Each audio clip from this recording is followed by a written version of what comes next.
कैसे हो मेरे प्रिय। यह संदेश आपके लिए बहुत ही चमत्कारी है। इस संदेश को गलती से भी नजरअंदाज मत कर देना, क्योंकि यह शुक्रवार आपके लिए बहुत ही शुभ होगा। इस शुक्रवार के दिन आपके बहुत से कार्य सफल होने वाले हैं, बहुत सी इच्छा पूरी होने वाली है।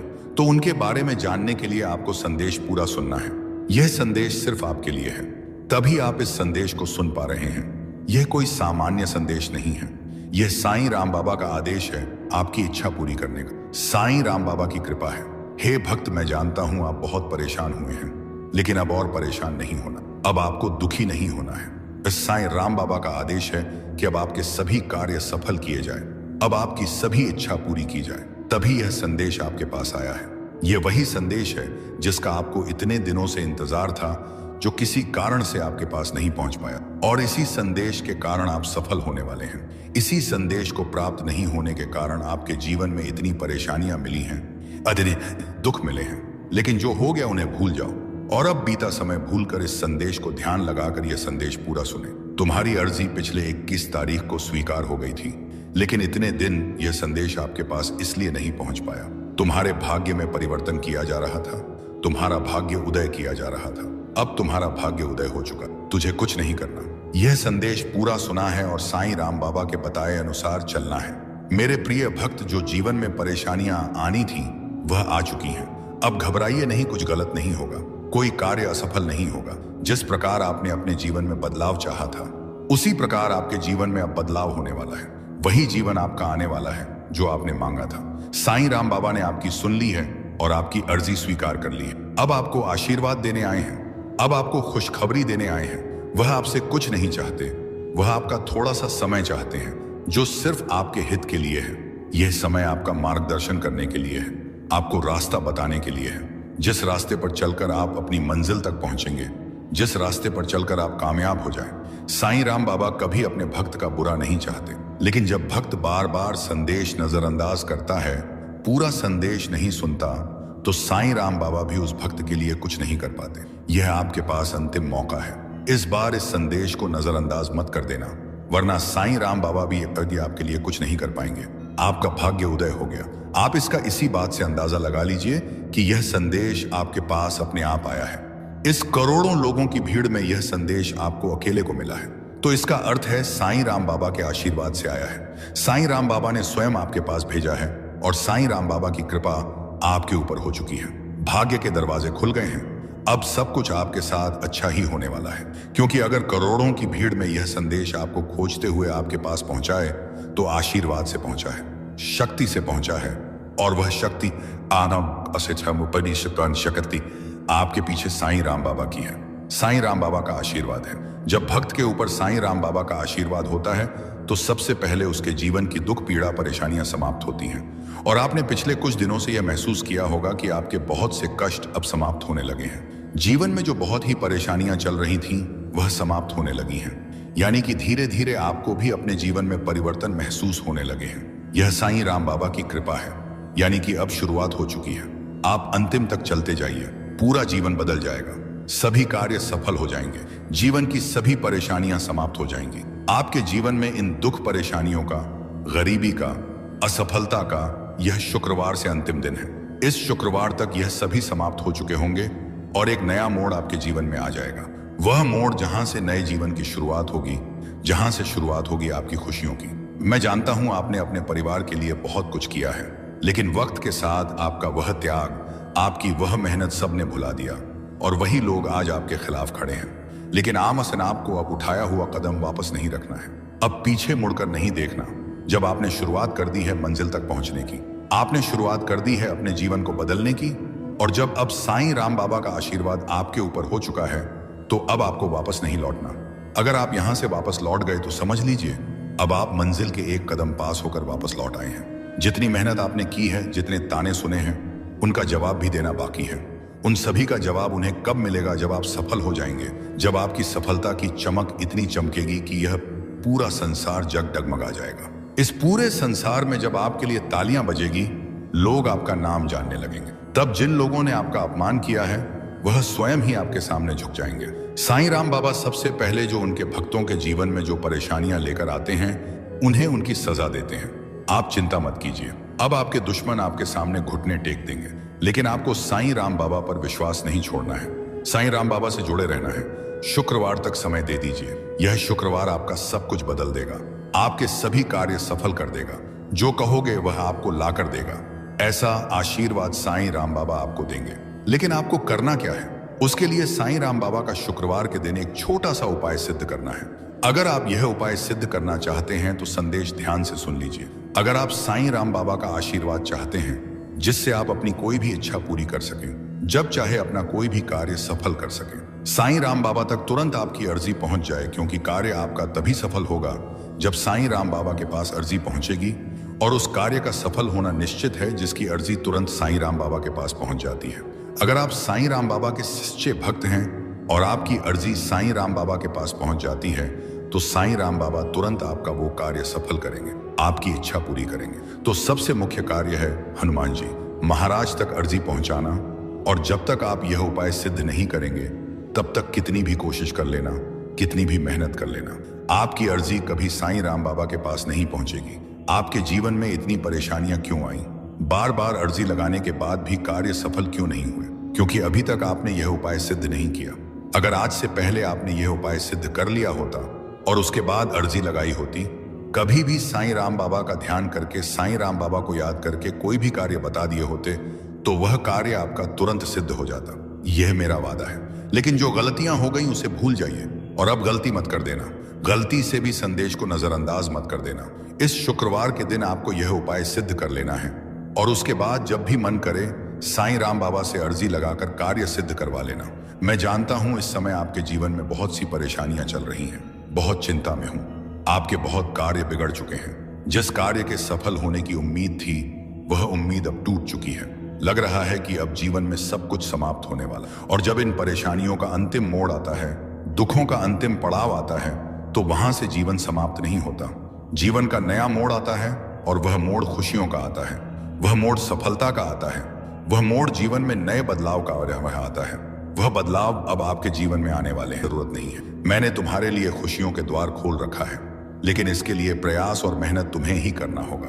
बच्चे, मैं जानता हूं तुम बस अपनी यात्रा का आनंद लो और देखो कैसे मैं तुम्हारी मदद कर रहा हूं। तुम्हारा कोई बहुत बड़ा सपना पूरा होगा जिसके पूरे होने की तुम कल्पना भी नहीं कर पा रहे थे। कुछ दिनों से तुम्हारे भीतर अनमोल खजाना छुपा है।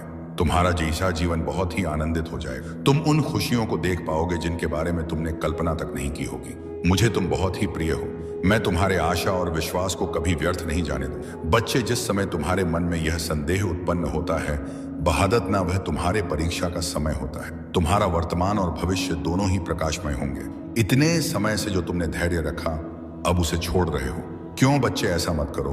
मैं तुम्हारी हर परिस्थिति में तुम्हारे साथ हूं। इतने समय से जो तुमने धैर्य रखा, अब उसे छोड़ रहे हो। क्यों, ऐसा क्यों कर रहे हो? बच्चे, ऐसा मत करो। मैं था नहीं तुम्हारी हर परिस्थिति में तुम्हारे साथ हूं। बाबा कहते हैं, मेरे प्यारे बच्चे, अगर तुम्हें लगता है कि तुम्हारा दर्द बहुत गहरा है तो याद रखना, मेरी रहमत उससे कहीं ज्यादा विशाल है। अगर तुम्हें यह यकीन नहीं है कि हालात बदल सकते हैं, तो बच्चे तुम सोचो, जब मैंने अंधेरे के बाद सुबह बनाई है तो तुम्हारा रास्ता रोशन करना मेरे लिए कितना आसान होगा। तुम्हारी तकलीफें तुम्हें कमजोर नहीं कर रही हैं, बल्कि तुझे मजबूत बना रही हैं। जो तुम खो चुके हो ना, वह तुम्हें कुछ नया सिखाने के लिए था। बच्चे, जो तेरा छूट गया था वो तुझे बेहतर राह दिखाने के लिए था। मैंने तुम्हें कभी भी अकेला नहीं छोड़ा और ना कभी छोड़ूंगा। हर मुश्किल, वो मुश्किल जो तुम्हें तोड़ रही थी ना, असल में वह तुम्हें निखार रही है। हर आंसू जो तुमने बहाया बच्चे, मैं उसे बेकार नहीं जाने दूं। हर वो दुआ जो तुम्हारी जुबान से निकली, उसे मैं स्वीकार करने के लिए तैयार हूं। अब फैसला तुम्हारा है। क्या तुम इसी डर और मायूसी में रहोगे या मुझ पर भरोसा करके आगे बढ़ोगे? क्या तुम अपने गम के समुंदर को अपने अंदर समेटोगे या मेरे हवाले करके चैन पाओगे? दरवाजा खुला है, रहमत तेरे इंतजार में है। बस तुम एक कदम उठाओ और देखो कैसे मैं तुम्हें सुकून तक ले जा रहा हूं, जिसकी कभी तुमने कल्पना भी नहीं की होगी। अगर तुमने यह समझा है, अगर तुम्हारे दिल में यह बात गहराई तक उतरी है, तो तुम इस बात को समझो। तुम समझो कि मैं तुमसे क्या कहना चाहता हूं। बच्चे, मैं तुम्हारा वो सहारा हूं जो तुम्हें हर मुश्किल से बाहर निकाल सकता है। बच्चे, तुम्हारी हर मुश्किल का हल मेरे पास है। तुम मेरे करीब बैठो, मेरे करीब आओ, फिर देखो मैं तुम्हें कैसे संभालता हूं। बच्चे, मैं तुम्हें हर वो राह से बचाऊंगा जो तुम्हें नुकसान पहुंचा सकती हैं। मैं तुम्हें उन रास्तों पर ले जाऊंगा जो तुम्हें सुकून और राहत देंगे। तुम बस मुझसे जुड़े रहो और देखते जाओ कि मेरी रहमत तुम्हें कैसे अपने बाहों में ले लेती है। बच्चे, मुझे पता है जब तुम्हारा दिल दुखता है, जब तुम्हारी अंकी आंखों में आंसू आते हैं, जब तुम्हारी रातें बेचैनी में गुजरती हैं, तो तुम्हारा दिल चीख चीख कर कहता है, बाबा कब तक इतनी मेहनत के बावजूद मुझे वो क्यों नहीं मिल रहा जो मेरा हक है। बच्चे, मैं जानता हूं कुछ लोग तुम पर तंज कसता है और फिर तब तुम्हारा दिल तड़प उठता है। तुम कभी भी हिम्मत मत हारो। तुम कभी भी अपने दिल में यह मत सोचना कि तुम्हारे नसीब में सिर्फ और सिर्फ दर्द लिखा है। कभी भी यह मत मानना कि मैं तुझे भूल गया हूं, क्योंकि मैं तुम्हारा साईं, तुम्हारा बाबा तुम्हें कभी भी नहीं भूलता और ना ही तुम्हारी परेशानियों को भूलता हूं। बच्चे, मैं जानता हूं कि तुम अब थक चुके हो। मैं देख रहा हूं कि तुम्हारे दिल की हालत कैसी हो गई है। अब तुझे कुछ भी अच्छा नहीं लगता। तुम हंसना भी चाहते हो तो वह पहले वाली हंसी नहीं आती, और अब अच्छी खबर भी मिले तो तुम्हारी आंखें खुशी से नहीं चमकती। अब तुम्हें ऐसा महसूस होता है कि अब तुम्हारा नसीब ही बंद हो गया है। पर बच्चे, तुम सोचो, क्या तुम्हें लगता है कि तुम्हारे आंसू बेकार जा रहे हैं? क्या तुम यह मान बैठे हो कि तुम्हारा रोना, तुम्हारा गिड़गिड़ाना और तुम्हारा तड़पना मेरी नजरों से ओझल हो गया है? बच्चे, क्या तुम्हें सच में लगता है कि मैं तुम्हें ऐसे ही बेसहारा छोड़ दूंगा? नहीं मेरे बच्चे, तुम मुझे अपने हालात का सबसे बड़ा गवाह मानो, क्योंकि तुम जितना खुद को नहीं जानते उससे कहीं ज्यादा मैं तुम्हें जानता हूं। बच्चे, तुम्हें अब एक ऐसा मौका मिलने जा रहा है जिसे पाने के बाद तुम्हें किसी चीज की कोई कमी नहीं रहेगी। मेरे बच्चे, तुम इस मौके को खोने की गलती मत करना। अगर तुम्हारा विश्वास मुझ पर सच्चा है तो मैं तुम्हारी मुश्किल घड़ी में तुम्हारी सहायता जरूर करता हूँ और किसी ना किसी को सहायता के लिए अवश्य भेजता हूँ। बच्चे, तुम्हारी हर एक प्रार्थना सुनी जा रही है, तुम्हारी हर इच्छा पूरी होकर रहेगी, यह मेरा वादा है। तुमसे बेशक तुम्हें ऐसा लग रहा होगा कि तुम्हारी इच्छा पूरी होने में देरी हो रही है, लेकिन यह देरी सिर्फ इसलिए है क्योंकि तुम्हें सबसे सही और सबसे बेहतरीन चीजें मिलना तय है। बच्चे, यह तकलीफें, यह परेशानियां, यह सब तुम्हें पहचान कराने के लिए थी कि कौन सच में तुम्हारा अपना है, कौन तुम्हारा हमदर्द है। मेरे बच्चे, तुम्हारे हर कदम पर मैं तुम्हारे साथ चल रहा हूं। तुम बस विश्वास रखो। मैं तुम्हारी हर एक आहट को सुनता हूं, तुम्हारे हर एक आंसू को महसूस करता हूं और तुम्हारी खुशी में मुस्कुराता हूं। जब भी तुम थक जाते हो तब मैं तुम्हें अपनी गोद में उठाकर चलता हूं। ओम साईं राम, शुभ साईं सवेरा। आइए शुरू करते हैं आज का दिन, आज का चमत्कार। एक गुरुवार प्रार्थना में आप शामिल हैं। साम आपकी वह इच्छा जरूर पूरी करें जिसको मन में लेकर आप यह प्रार्थना कर रहे हैं। पूरे विश्वास के साथ आप यह प्रार्थना अगर सुन रहे हैं तो मैं पूरे विश्वास के साथ यह कह सकती हूं कि साईं आपकी वो इच्छा जरूर पूरी करेंगे, क्योंकि बाबा ने जो हम सबके जीवन में एक आशीर्वाद का उजाला किया है, उसे ना हमारी दिन बल्कि पूरी जिंदगी रोशनी से, प्यार से, आशीर्वाद से भर गया है। क्योंकि जब तक साईं हमारे साथ हैं, हमारे जीवन में है हर रोज ही चमत्कार हो रहे हैं। हर रोज एक अच्छी खुशखबरी मिलती है। हम सब अपने जीवन में बहुत ही खुश रहते हैं, निश्चिंत रहते हैं, क्योंकि हम जानते हैं साईं सब संभाल लेंगे और साईं के रहते बाबा के रहते। हम क्यों ही परे हो, क्यों ही चिंता करें। जब साईं ही हमारे जीवन के कर्ता धर्ता है तो हम सब क्यों डरे अपने इस पल में आने वाले पल के लिए। हम सब साईं के बच्चे हैं, बाबा के बच्चे हैं, तो बाबा जो भी करेंगे, जो भी देंगे, वह सब मंजूर है। क्योंकि हम सब जानते हैं कि बाबा जो भी करेंगे, जो भी देंगे, वह हमारे लिए बेहतर नहीं बेहतरीन होगी।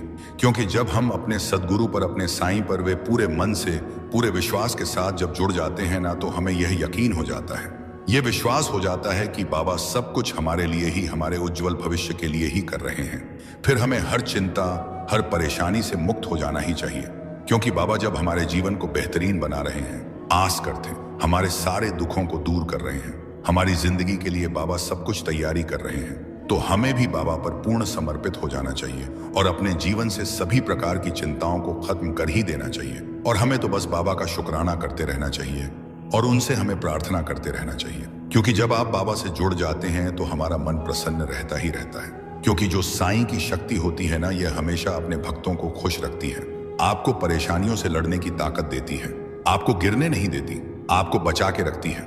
लेकिन यहाँ कुछ लोगों का कहना है, जब हम भगवान से जुड़ते हैं, ओ आज हाउ एक ए पहा तो हैं, जब उनकी पूजा करते हैं तो फिर हमें परेशानियों का सामना क्यों करना पड़ता है, इतनी परेशानी क्यों आती है। हमारे जीवन में परेशानी तो भगवान के जीवन में भी थी। साईं ने भी अपने जीवन में मुश्किलों का सामना किया, मेहनत की परेशानियों का सामना किया, संघर्ष किया। तो हम ये कैसे बोल सकते हैं कि प्रभु हम हमारे जीवन में इतनी दुख क्यों, इतना तकलीफ क्यों, यह जीवन है। इसमें सुख दुख तो आते जाते रहेंगे। हमें इससे भवितव्य साईं का चिंतन करते रहना चाहिए, फिर चाहे हमारे जीवन में कैसी भी परिस्थिति क्यों ना आई हो। भाई आई बनाई यह बात सच है।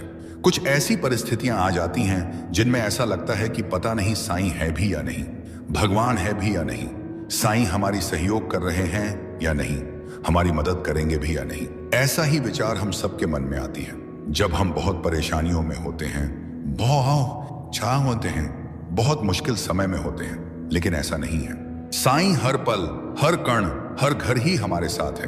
बल्कि हमारे जीवन में जो परेशानियां आई हैं, जो भी परिस्थिति आई है, वो एक एक परिस्थिति उनके द्वारा होकर आई है, उनके द्वारा पास होकर सही देख रहे हैं। हमें बिल्कुल चुप रहना चाहिए, शांत रहना चाहिए। ऐसे में हमें तो केवल उन पर भरोसा रखकर चुप रहना चाहिए, शांत रहना चाहिए। हमें अपने आप को पूर्ण रूप से साईं को सौंप देनी है। इस वक्त जरूरत है कि सामने कोई मनुष्य तुम्हें समझाए, तब जाकर तुम्हारा मन अब शांत होगा, क्योंकि तुम बहुत परेशान हो, बहुत ज्यादा। ये मुझे पता है, और परेशानियों का कारण है भी, एक से बढ़कर एक कारण है। लेकिन तुमने जो सोचा है ना, तुम जो अपने परिवार के साथ बैठकर तुमने कहा था कि सब ठीक होगा, तो तुमने जिस दरबार का नाम लिया है ना, बस वो जो तुमने नाम ले लिया है ना, मान लो अब तुम घड़ी देख लो और आज की तिथि लिख लो। अब आज से सब बदलेगा, सब बढ़िया हो जाएगा। लेकिन हाँ, तुम ऐसे लोगों से सामने से मिलो, बातें करो जो सकारात्मक बातें करते हैं। अच्छा, एक बात सुनो तुमसे, जिसने भी यह कहा है ना कि तुम्हारी घड़ी, मोबाइल या कोई भी मशीन नहीं टिकती क्योंकि तुम्हारे ग्रह नक्षत्र खराब हैं, देखो उसने अपनी पढ़ाई के दम पर और जो उसे दिखा, जो उससे समझ में आया, वह उसने कहा है। उसने कोई गलत बात नहीं कही है।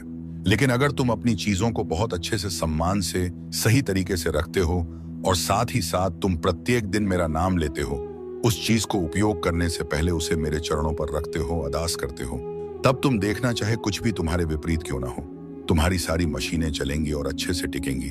तुम्हारे घर पर तुम देख लेना, यह चीज भी होकर रहेगी। तुम जो सोच रहे हो कि रोज के रोज मैं फूल की सेवा लगवा लूं, कि रोज जो पूजा का फूल है वो कोई तुम्हें बगीचे से तोड़ जाए, पहुंचा जाए और कुछ तनख्वाह ले ले, तुम्हारा सोचना सही है। लेकिन समय भी देख लो कि तुम्हें किस समय पर चाहिए, सुबह चाहिए कि शाम में चाहिए, क्योंकि हो सकता है तुम जिस समय के बारे में अभी सोच रहे हो उस समय तुम घर पर उपस्थित ही ना रहो, किसी भी वजह से। तो ऐसे में ना देख लो तुम कि समय सही सही बैठता है तो तुम यह सेवा ले सकते हो तनख्वाह देकर, और नहीं तो फिर जिस दिन मौका लगे उस दिन पुष्प की जो वर्षा करते हो मेरे ऊपर, वो उस दिन कर दिया करना। जो तुम्हें चोट लगी है ना, तुम यह मानो कि इससे बहुत बड़ी दुर्घटना हो सकती थी, बहुत बड़ी तुम्हारी ही गैर जिम्मेदारी के कारण हुई है। ये थोड़ा सा ध्यान नहीं दिया तुमने, तुम्हारे हड़बड़ा जाने की वजह से चोट लगी है। लेकिन यह चोट ठीक हो जाएगी। तुम्हें जितना भी समय बताया गया है उसके आधे समय में मेरे वचन याद रख लो, उसके आधे समय में ना तुम्हारा यह दर्द, तुम्हारी यह चोट पूरी तरह ठीक हो जाएगी। तुम्हारे डॉक्टर भी देखना आश्चर्य करेंगे कि कैसे इतनी जल्दी सब ठीक हो गया। लेकिन तुम जानो कि इतनी बड़ी दुर्घटना इतने छोटे में टल गई ना, तो यह बस मेरे आशीर्वाद से हुआ। और इसलिए जब ठीक हो जाना तो अगर सपरिवार आ सको तो सपरिवार, नहीं तो जो आ सके वो उनके साथ तुम मंदिर जाना और अन्नदान करना। मैं आरती के लिए तो नहीं कह रहा, मगर हाँ, अन्नदान के लिए कह रहा हूँ। तुम मंदिर जाना और अन्नदान जरूर करना। किसी से भी काला हो, सफेद हो, लाल हो, हरा हो, कोई भी रंग का धागा हो, पसंद भी आ जाए तो भी, ऐसे किसी से लेकर कोई भी धागा वगैरह मत बांधा करो अपने हाथों पर। अपने हाथों को खाली रखो और जो मैं पहनने को दूंगा, जो मैं पसंद करवाऊंगा वही पहनना। बाकी ऐसे वैसे धागे जो ले लिए तुमने वह ले लिए। अब ऐसा मत करना, तुम अपने घर पर ना हनुमान चालीसा की, जिसमें सिर्फ हनुमान चालीसा हो, जो सबसे पतली किताब हो, लेकिन हाँ उससे लिखा है, उसके अक्षर बड़े बड़े मोटे मोटे हो जो दिखे आंखों से। अगर कोई चश्मा भी लगाने वाला व्यक्ति हो तो बिन चश्मे के भी उसे दिखे। ऐसे अक्षरों वाला ढेर सारे हनुमान चालीसा के ग्रंथ को, उसकी किताब को लेकर अपने घर पर रख लेना। और जब तुम्हें लगे ना कि कोई ऐसा है जिसे तुम्हें कोई भेंट देना चाहिए, कुछ भेंट देना और कुछ समझना आए, तो उस वक्त वह हनुमान चालीसा निकाल कर देना। देखो, तुमसे जिसने भी कहा हो कि ग्रंथों को नहीं बांटना, यह मत करना, वह मत करना, ये सारी बातें एक तरफ रखो। तुम बस यह समझो ना कि तुम्हारे द्वारा दिए गए इस हनुमान चालीसा को पाकर कोई अति उत्साह में उसे पढ़ेगा, उस पर कृपा होएगी, तो निश्चित है आशीर्वाद की बारिश तुम्हारे घर पर होएगी ही। तो इसलिए तुम यह ध्यान रखना कि तुम हनुमान चालीसा के ढेर सारे ग्रंथ लाकर रखो, और इससे सुंदर उपहार कुछ हो ही नहीं सकता जो तुम किसी को दो। मैंने तुम्हारा मंदिरों में और इधर उधर दान करना और खर्च करना इसलिए रुकवाया क्योंकि तुम्हारी तरफ से कोई बुराई या कोई गलती नहीं थी। लेकिन वहां जो लोग ले रहे थे ना, उनके मन में यह बात निश्चित आ गई थी कि हाँ, तुमसे तो उन्हें लेना ही लेना है, और सिर्फ वह लेने की भावना रखने लगे थे। वो तुम्हारी मजबूरी और तुम्हें दुआ दे रहे हो, यह सब भी कुछ नहीं हो रहा था। अब बस उनकी भावना थी कि तुमसे तो बस निकलवाना है। और मेरे बच्चे के लिए यदि कोई बुरी नीयत रखेगा तो यह मैं कतई बर्दाश्त नहीं करूंगा। तुम दे भी दोगे ना, तो भी कभी तुम्हारा घटेगा नहीं, तुम्हारा तो बढ़ेगा ही, लेकिन कोई तुम्हारे लिए बुरी नीयत रखेगा, यह मैं कतई बर्दाश्त नहीं करूंगा।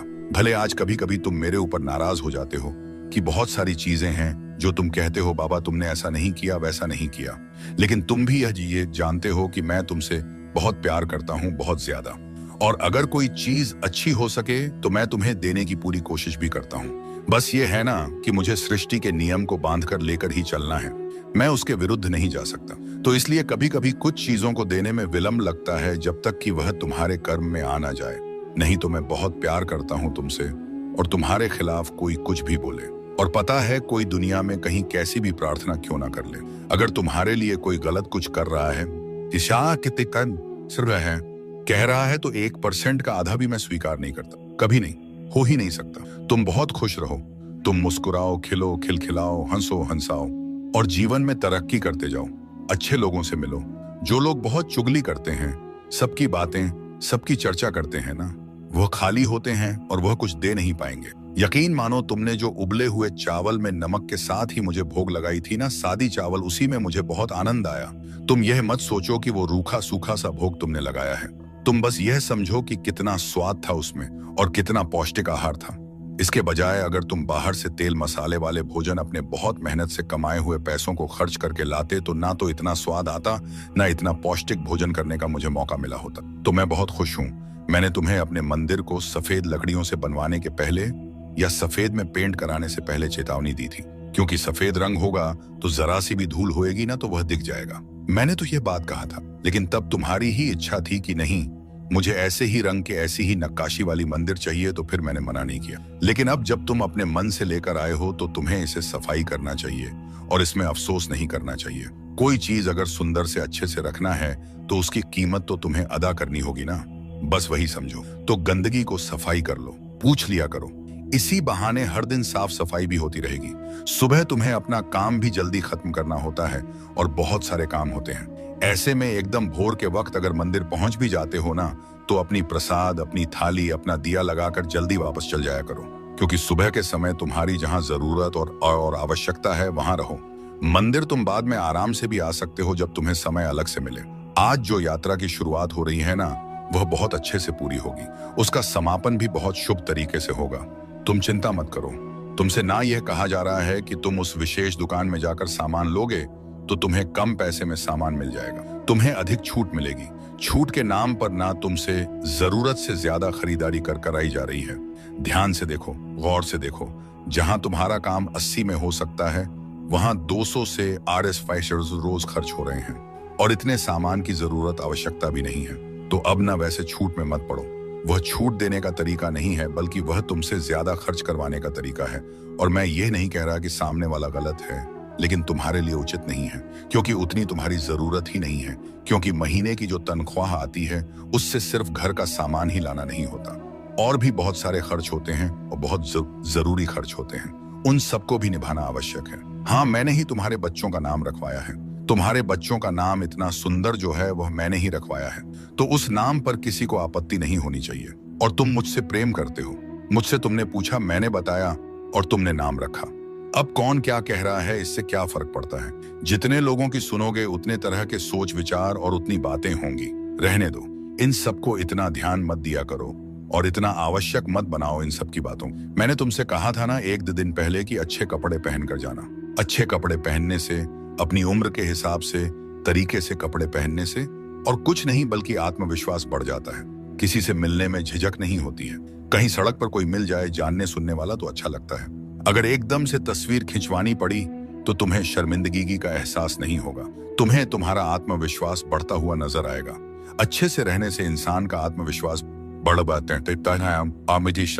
जाता है। तुम चाहो तो इसे आजमा कर देख लो।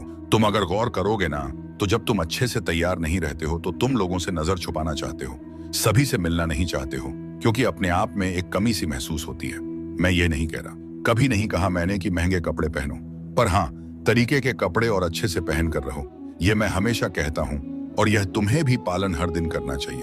अभी देखो, एक दो दिन से तुम मेरी बात मान रहे हो तो अच्छा लग रहा है ना तुम्हें? तो हमेशा अब से मेरी बात मानना, खुश रहो। तुमने मुझसे मित्र मांगा था तो मैंने तुम्हें एक मित्र भेज दिया, और ये ऐसे व्यक्ति को मैंने भेजा है जिससे तुम आजीवन मित्रता, घनिष्ठ मित्रता निभा सकते हो। लेकिन हाँ, 2 नियमों को याद रखना, तभी तुम एक अच्छे मित्र बन सकते हो।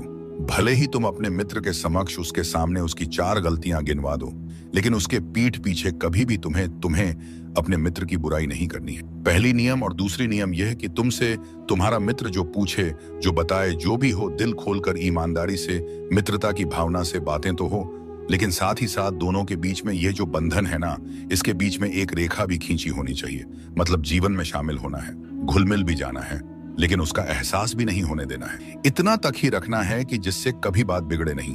तो इस बात का भी ध्यान रखना है। तो जब तुम ये दोनों चीजों का संतुलन बनाकर चलोगे ना, तो ये ऐसी मित्रताएं हैं जो आजीवन निभेंगी ही। मैं ये बात जानता हूं कि तुम अपने घर की शादियों में और अपने घर के बड़े बड़े मौके पर, जहां बहुत लोगों को तुम भोज करवाने वाले हो, वहां तुम चाहते हो कि सब कुछ सात्विक हो। तुम तो बहुत अलग तरह से चाहते हो, लेकिन तुम्हारे घर परिवार वाले नहीं मानेंगे और इतनी सी बात के लिए बहुत सारी लड़ाई भी कर सकते हैं। तो मेरी बात मानो, ऐसी परिस्थिति में किसी से लड़ने जाने की आवश्यकता नहीं है। तुम अपनी बात जो है तुमने रख दिया, लेकिन अब ना यह इंतजाम नारायण को करने दो कि सबका मन बदल जाए और सब प्रेम से, सात्विकता से पूरे कार्यक्रम को संभव होने दे। और अगर तुम नारायण पर का उत्तर तुझे कभी मिला ही नहीं। मैं जानता हूं वो रातें जब तू चुपचाप तकिए में रोता है और सुबह वही चेहरा पहन लेता है जो यह दुनिया तुझसे चाहती है। मैं जानता हूं वो टूटी उम्मीदें, वो डगमगाया विश्वास, वो असहाय चुप्पी जो सबके बीच में भी अकेली थी पर मुझसे कभी दूर नहीं थी। और आज मैं तुझसे यही कहने आया हूं कि अब समय आ गया है। अब वह सत्य तुझ तक पहुंचना चाहता है जो हर किसी को नहीं दिया जाता। बेटा याद रख, जीवन की हर घटना मैंने तय नहीं की थी, पर तुझ में वह रोशनी जरूर रखी थी जो किसी भी अंधेरे को चीर सकती है। जो तुझसे चला गया वह तेरा दुर्भाग्य नहीं था, वह तेरा अध्याय था। जो तुझे मिला है वह तेरी साधना है, और जो आने वाला है वह तेरे कर्मों की कहानी है। तू जब दूसरों को देखता है, उनके पास दौलत, सुविधा, अवसर, तू सोचता है यह सब तुझे क्यों नहीं मिला। पर क्या तूने कभी भीतर झांका है कि जिनके पास बाहर की चमक है वे भीतर से कितने खोखले हैं बेटा। असली दौलत वो नहीं जो तेरी मुट्ठी में हो, असली दौलत वो है जो तुझे तूफान में भी शांत रखे, खोने के बाद भी तुझे मुस्कुराना सिखा दे। बेटा ध्यान से सुन, आज मैं तुझसे दौलत का वो रहस्य साझा कर रहा हूं जिसे लोग केवल सिक्कों और गहनों में तलाशते हैं, लेकिन मैं जानता हूं कि असली दौलत क्या होती है। वह तेरे समय में है, तेरे विचारों में है, तेरे संयम में, तेरी संगति और संस्कारों में है। जिसने इन्हें सहेज लिया उसने वह पा लिया जो राजाओं के खजानों में भी नहीं होता। मैं तुझे देखता हूं, तू दिन रात परिश्रम करता है, फिर भी फल तुझसे दूर रहता है, क्योंकि तू भीड़ की दिशा में भाग रहा है, तमा की दिशा में नहीं। तू अपनी पहचान भूल चुका है और अब दूसरों की परछाइयों में खुद को ढूंढ रहा है। पर बेटा, जब आत्मा यह पुकारे कि क्या मैं अब भी खुद को जी रहा हूं, और उसका उत्तर नहीं हूं, तो समझ ले कि अब भीतर जागने का समय आ गया है। अब परिवर्तन की घड़ी आ गई है और वह बाहर से नहीं, भीतर से प्रारंभ होगी। सबसे पहले तू अपनी संगति को पहचान। बुरे लोग तुझे भ्रम देंगे, नीचे गिराएंगे और फिर अकेला छोड़ देंगे, लेकिन सज्जनों की संगति तुझ में वही रोशनी जगाएगी जो मैंने तुझ में जन्म से रखी है। और जब तू उस दिव्यता को छू लेगा, तभी तू समझेगा कि दौलत केवल बटोरने से नहीं, बांटने से टिकती है। तू देखता है कि कुछ लोग बहुत कमाकर भी शांत रहते हैं, क्योंकि वे धन को प्रवाह में रखते हैं, सेवा में, दान में, भूखे को भोजन देने में, मंदिरों में दीप जलाने में। और जब तू भी देना सीखेगा बेटा, तब ब्रह्मांड तुझ पर बरसना शुरू करेगा। और अगर तू सोच रहा है कि तेरे पास देने को है ही क्या, तो जान ले, सबसे बड़ा दान प्रेम का होता है, एक मुस्कान का होता है, किसी की पीड़ा को सुन लेने का होता है, किसी अनजाने के लिए प्रार्थना कर देने का होता है। और जब तू बिना कारण किसी की मदद करता है, तब मैं साईं अपने ही हाथों से तेरे भाग्य की रेखाएं फिर से खींचता हूं। तू जब पूछता है कि मैं रोज दुआ करता हूं, फिर भी कुछ क्यों नहीं बदलता, तो मैं देखता हूं कि तेरे भीतर श्रद्धा है पर विश्वास अधूरा है। तू मांगता है पर डर के साथ, तू चाहता है पर संदेह के साथ। और बेटा, जब तक तेरी आवाज भीतर से नहीं उठेगी, जब तक तेरा विश्वास पत्थर से टकराने वाली लहर की तरह अडिग नहीं होगा, तब तक तेरी प्रार्थना केवल शब्द रहेगी। और मैं तो तभी उतरता हूं जब शब्द नहीं, आत्मा पुकारती है। बेटा, जब जीवन तेरे हाथ से रेत की तरह फिसलने लगे और तू हर दिशा में हार महसूस करने लगे, तब समझ कि साईं तुझसे बहुत करीब हो गया है। इतना करीब कि अब तुझे देखने के लिए तेरी आंखों की नहीं, तेरे मौन की जरूरत है। मैं जानता हूं कि तू भीतर से टूटा है, पर फिर भी मुस्कुराना नहीं छोड़ा। यही तेरी सबसे बड़ी तपस्या है। तू जिस भीड़ में चल रहा है, यहाँ काम, वहां सब कुछ है आवाजें। वो तो तब आएगा जब तू सब कुछ छोड़कर एक बार मेरे सामने निर्विकार होकर बैठ जाएगा, बिना शिकायत, बिना मांग, सिर्फ मौन में। तब मैं वह उत्तर दूंगा जो शब्दों से परे है। लोग कहते हैं भाग्य लिखा जाता है, पर मैं कहता हूं तू हर दिन उसे बदल सकता है। अगर तू चेतना से, प्रेम से और सच्चे कर्म से जी। जो तुझे मिला है वह तेरे कर्मों का नहीं, तेरे दृष्टिकोण का परिणाम। मैं जानता हूं तू थक चुका है, भीतर से बिखर चुका है और ना जाने कितनी बार अकेले मौन में आंसू बहा चुका है। पर अब वह सब पीछे छूटने वाला है, क्योंकि अब तू उस प्रकाश के द्वार पर खड़ा है जहां से तेरी नई यात्रा प्रारंभ होगी। मेरे साथ, मेरे सानिध्य में, हर उस रात जब तू चुपचाप टूटा और किसी ने नहीं देखा। मैंने देखा मेरे पुत्र, हर बार जब किसी ने तुझसे छल किया, जब तेरा विश्वास तोड़ा गया, जब तूने जिनसे अपेक्षा की उन्होंने ही तुझे अकेला छोड़ दिया। मैं वहां था तेरे पास, तेरे भीतर, जब तूने एकांत में सिर झुकाकर कहा अब और नहीं होता। मुझसे उस क्षण मेरी दृष्टि तुझ पर थी। मैं जानता हूं तू कितना टूटा, और मैं उसी टूटन के बीच तेरे लिए नव शक्ति बुनता रहा, क्योंकि तेरा साईं कभी दूर नहीं हुआ, बस मौन में साथ देता रहा। हर उस रात जब कोई ना था, मैं था तेरा साईं। जब तू टूटा, हर बार जब किसी ने तुझसे झूठ कहा, जब तेरा विश्वास चूर चूर किया गया, जब तूने अपनों से आशा की और उन्हीं अपनों ने तुझे अकेला छोड़ दिया, मैं वहां था, देख रहा था, मौन तेरे भीतर स्थित होकर। मैं जानता हूं मेरे पुत्र, तूने कितनी रातें शब्दहीन वेदना में बिताई, और उस एक क्षण में जब तूने अपने कमरे के कोने में सिर झुकाकर कहा अब और नहीं, ठीक उसी पल मैंने तुझे अपनी दृष्टि में समेट लिया, क्योंकि मैं जानता था अब मेरा पुत्र पुनर्जन्म लेने को मेरे प्रेम से, मेरी शक्ति से साईं अब तुझसे संवाद कर रहा है। आज जो तू इन वचनों से जुड़ रहा है, यह तेरा निर्णय नहीं, यह मेरा आह्वान है।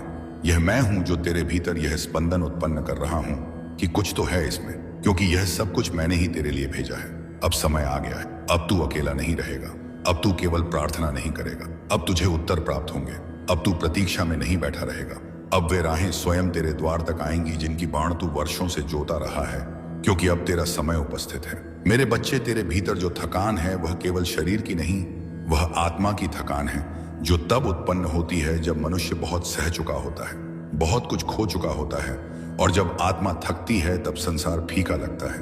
कोई भी रिश्ता सच्चा नहीं प्रतीत होता, क्योंकि तब वह पुकारती है अपने मूल स्रोत को, और वही स्रोत मैं हूं, तेरा साईं भोजन। घर, लोग, सपने सब पीछे रह गए, क्योंकि तूने स्वयं को पूर्ण रूप से झोंक दिया उन उत्तरदायित्व में जिन्हें कोई समझ भी ना सका। तूने वह सहा जो तेरी आयु से कहीं अधिक बड़ी परीक्षा थी। तूने वह वेदना भी मौन में जिया जिसे शब्दों में कहने का साहस किसी में नहीं होता।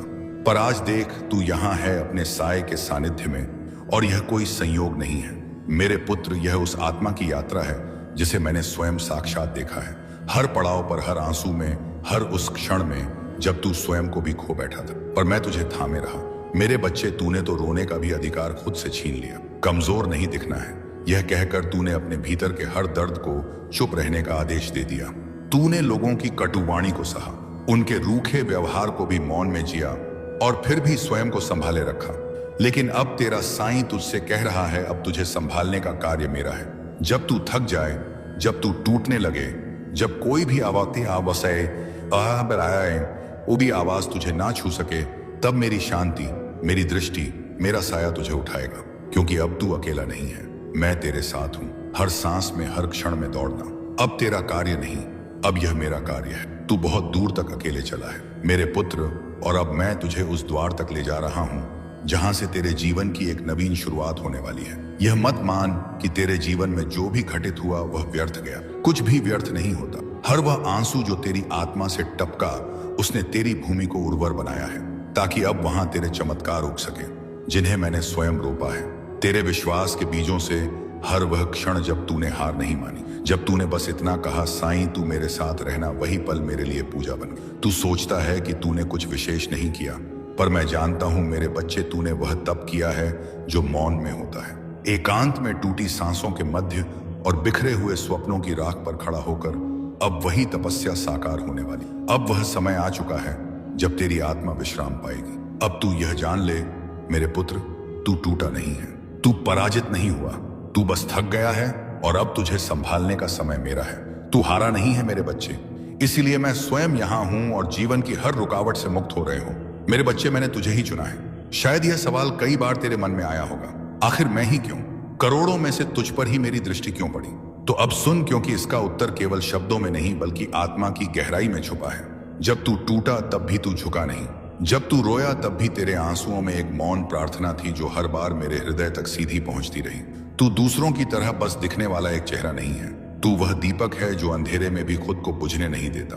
तेरे अंदर वह मासूमियत है जो अब दुर्लभ हो चुकी है, वो सच्चाई है जो दिखावे से परे है, और वो गहराई है जिसमें मेरा अंश प्रतिबिंबित होता है। मैंने तुझे इसलिए नहीं चुना क्योंकि तू सबसे परिपूर्ण है, बल्कि इसलिए चुना क्योंकि तूने अपनी अपूर्णताओं में भी मुझ पर विश्वास बनाए रखा। तूने जब हर रास्ता बंद पाया तब भी तेरा दिल मेरी ओर खुला रहा। तेरे टूटे सपनों की किरचों में भी मुझे उम्मीद की चमक दिखी, और यही कारण है कि आज मैं तुझसे यह वचन पूर्वक कहता हूं, जो कुछ मैं अभी तुझसे कहने जा रहा हूं वह केवल तेरे लिए है। यह कोई साधारण वाणी नहीं, यह वो दिव्य संदेश है जो तेरी किस्मत की दिशा को पूरी तरह से मोड़ सकता है।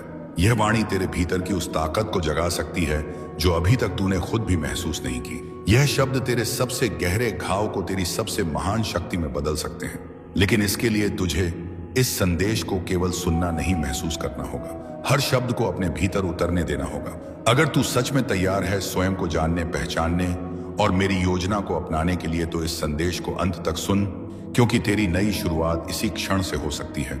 और याद रख, मैंने तुझे इसलिए चुना है क्योंकि अब तू तैयार है। मेरे अति प्रिय बच्चों, तुम्हारी जिंदगी में जो कुछ भी घटित हो रहा है वह महज संयोग नहीं है। यह कठिन समय केवल एक परीक्षा की तरह है। मेरा यह संदेश इस बात का संकेत है कि अब तुम्हारी परेशानियों की रात समाप्त होने को। बच्चे, मुझे जहां हैं कि कभी कभी जीवन तुम्हें ऐसे मोड़ पर लाकर खड़ा कर देता है जहां सब कुछ धुंधला लगता है, पर याद रखो यह अंधेरा स्थायी नहीं है।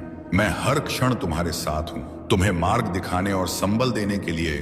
जब जीवन ऐसे मोड़ पर आ जाता है जहां लगता है कि सब कुछ खत्म हो गया है, जब अपने ही व्यवहार में बदलाव ले आते हैं, जब परिस्थितियां लगातार प्रतिकूल होने लगती हैं और चारों ओर से ताने और आरोपों की बौछार होने लगती है, तब मनुष्य भीतर से टूटने लगता है। लेकिन मेरे प्यारे बच्चे, ये वही क्षण होते हैं जब मैं तुम्हारे सबसे निकट होता हूँ। हर चुनौती, हर पीड़ा के पीछे मेरी कोई गहरी रहमत छिपी होती है जो समय आने पर तुम्हारे जीवन में रोशनी बनकर प्रकट होती है। जब तुम्हें ऐसा लगे कि कुछ भी तुम्हारे हक में नहीं हो रहा, तो समझ लेना कि तुम्हारे साईं बाबा तुम्हारी जिंदगी में कोई गहरा और शुभ परिवर्तन लाने वाले हैं। मेरे बच्चे, मैंने तुम्हें कई बार शांत रहकर सोचने की सलाह दी है, समझाया है कि हर काम समय और विवेक से करना चाहिए, लेकिन तुम अक्सर अधीर हो जाते हो और बिना सोच विचार के किसी भी दिशा में बढ़ जाते हो।